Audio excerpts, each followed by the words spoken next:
Hi, I'm just going to read you a little story I wrote about bullying. Many people get bullied. At home, at school, even online. The victim feels like they can't do anything to stop it. So every day and every hour, someone is getting bullied. And sometimes, the person has no one to help them.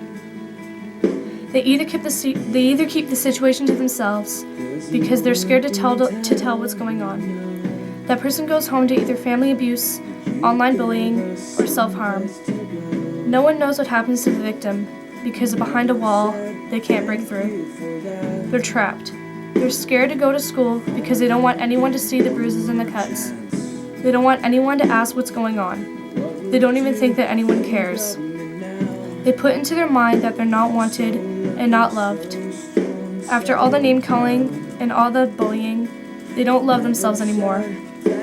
They're hurt, not just on the outside, but on the inside. And I know what this feels like. It feels like a ton of knives stabbing in your back. You feel blank like an empty book. No words, nothing to describe what you're going through.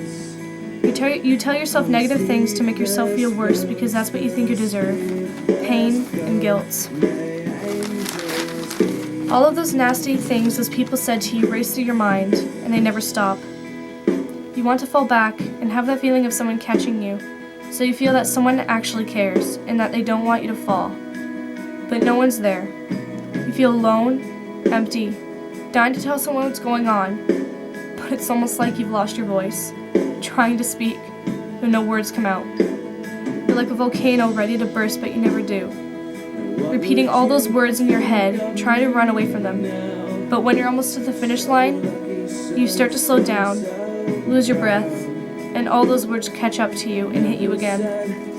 The victims have friends, but they still remain a conversation piece between people who don't understand them. They aren't the only kids who grew up that way. There are still many kids getting called names. And at night, when others are asleep, the wounded ones are lying awake thinking about how bad it will be the next day, hoping people won't see them. It doesn't matter if you don't belong in a group. You don't need to be with a large group of people just to fit in. It doesn't matter what they call you. All those names, you have to believe they were wrong.